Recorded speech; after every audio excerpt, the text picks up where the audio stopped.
Hey everybody, it's Mike from Electric City Sentai DenziCaster, and this week on the DenziBlitz, it's part 3 of our look at Power Rangers Dino Charge. It's morphin' time! What? You mean I got the wrong gun? This week, folks, like I said, it's part 3 of our look at Power Rangers Dino Charge.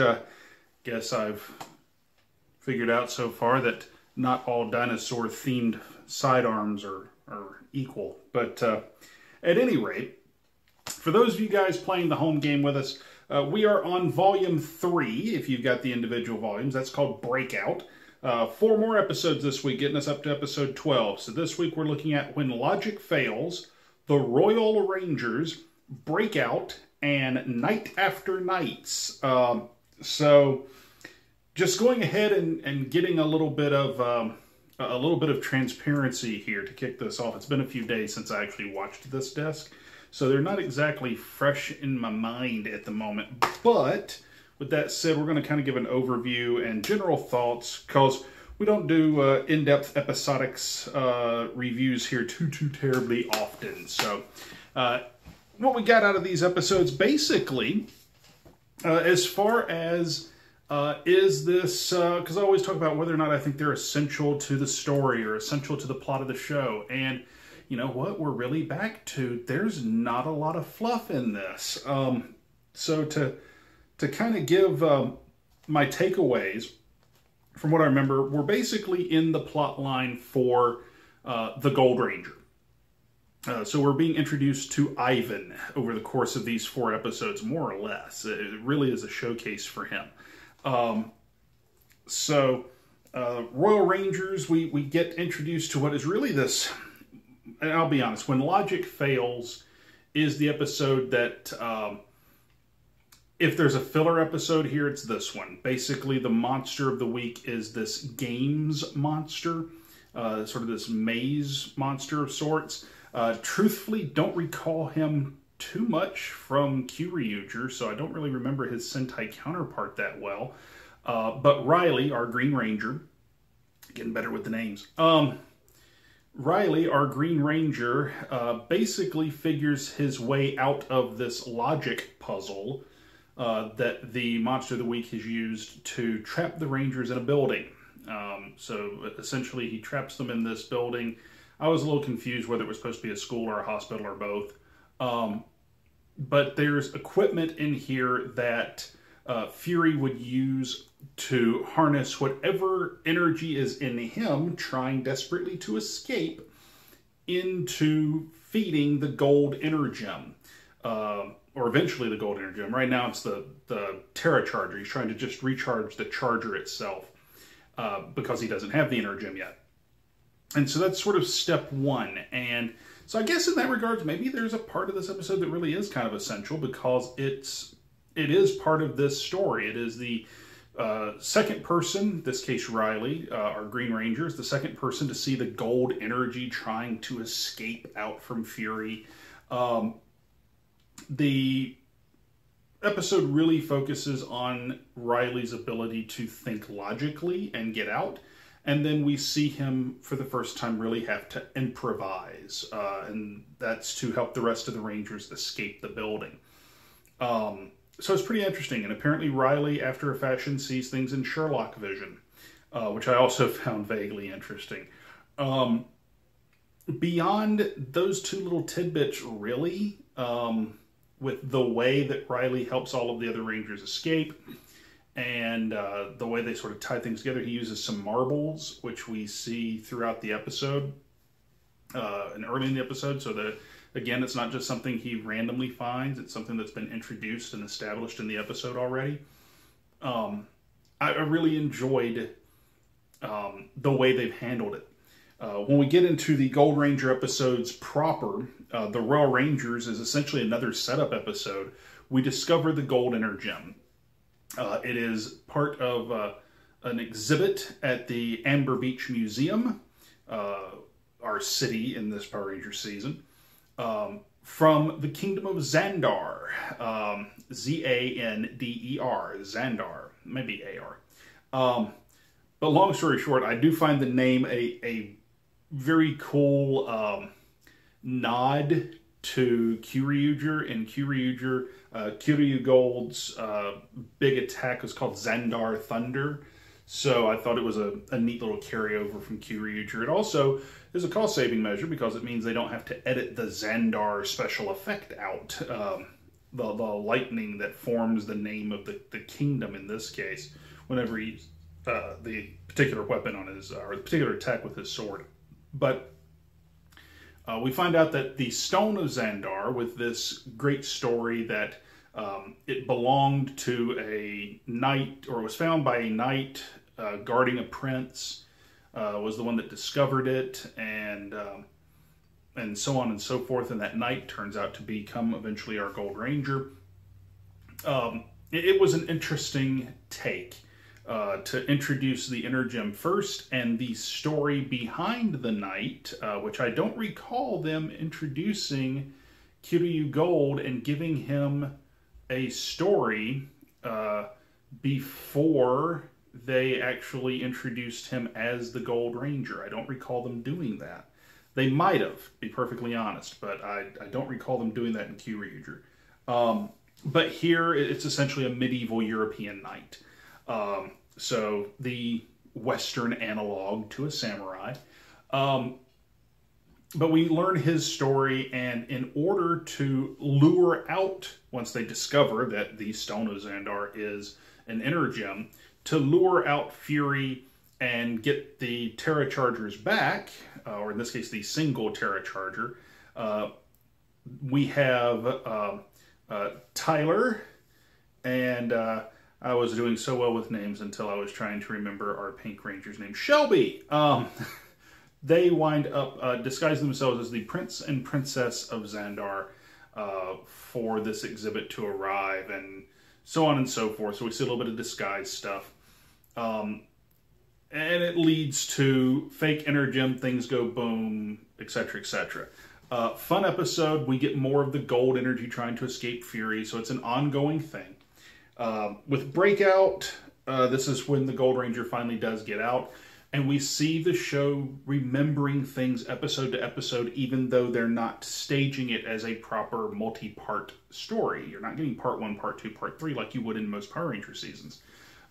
Breakout features essentially the real Prince of Xandar showing up, along with their version of the Spooks, the Men in Black, showing up to reclaim the exhibit in its entirety, because how dare you have someone masquerade as me? So imagine that. There's consequences to the actions that the Power Rangers have taken, even though it was in the name of all that is good and righteous. So I liked that. The Prince of Xandar is this stone cold royal type that you just love to hate. So that's normal. That's par for the course.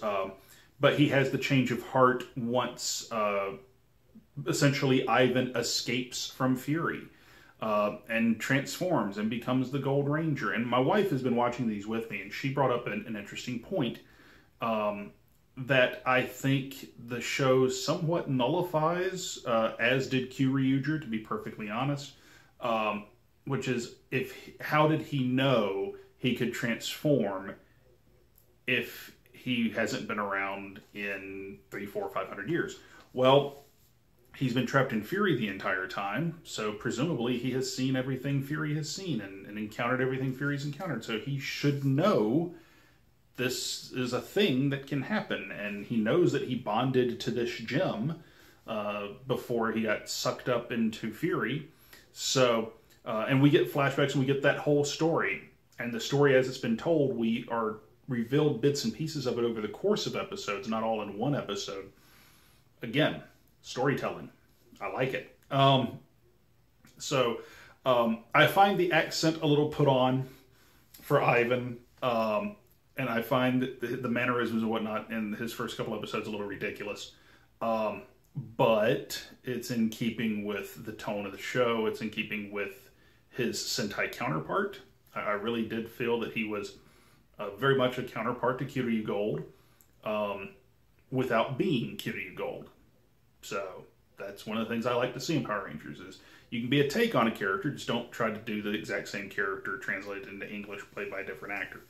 Night After Nights is probably my favorite episode of the bunch. This is the one where the Gold Ranger officially joins the team. He refuses to join the team up front because he is a Knight of Xandar, and his loyalty belongs to the Crown, and so on.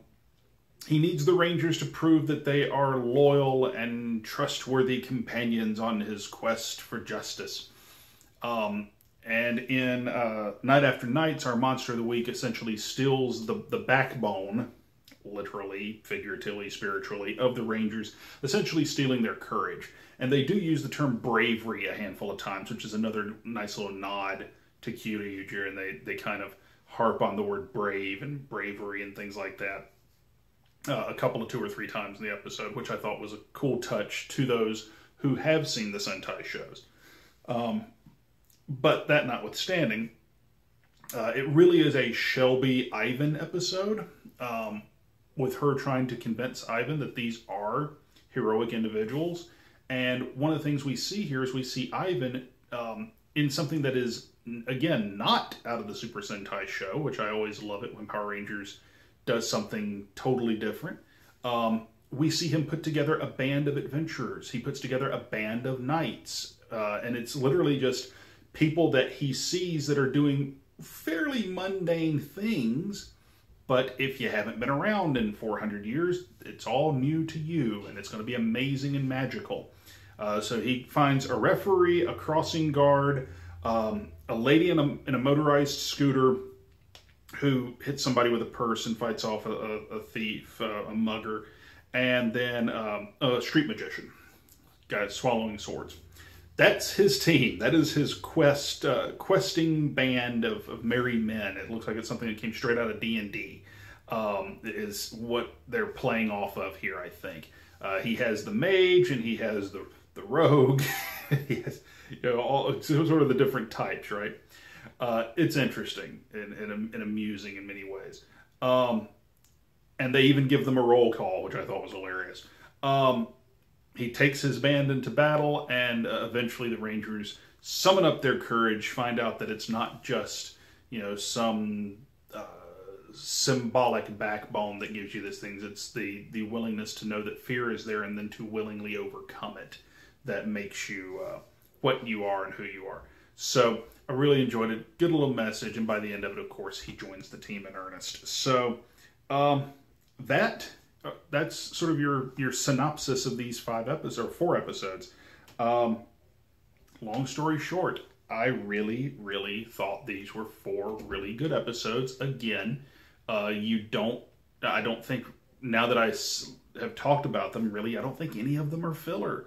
Maybe when logic fails, maybe episode 9 is, possibly, but you still get a touch of the Fury story and what he's doing, because if you don't see that episode, you don't know how he's able to recharge the charger in the subsequent episodes where he continues to use it. So yeah, I think this is 4 really good stories. So far, 12 episodes in, I'm digging it. Maybe out of 12 episodes, maybe 2 of them have been filler that you could dispense with elsewhere. But for the most part, no, this is solid stuff. I really like the treatment of the Gold Ranger. Like I said, I think Ivan is a little ridiculous up front, but you know what? That's fine. He should be a little ridiculous up front. The show has, in many ways, explained off things already. As someone who's watching it and following the story, I'm not questioning how Ivan is a 400 or 500-year-old man who has not aged a day, because they've already explained that with Coda earlier in the series. So I now buy into that. I don't have to be explained that again. And I appreciate that. They have set up certain rules to the world, and they're following them. I enjoy the monsters. I enjoy our generals. I'm enjoying... there's some bickering and some intrigue and some infighting, which I appreciate.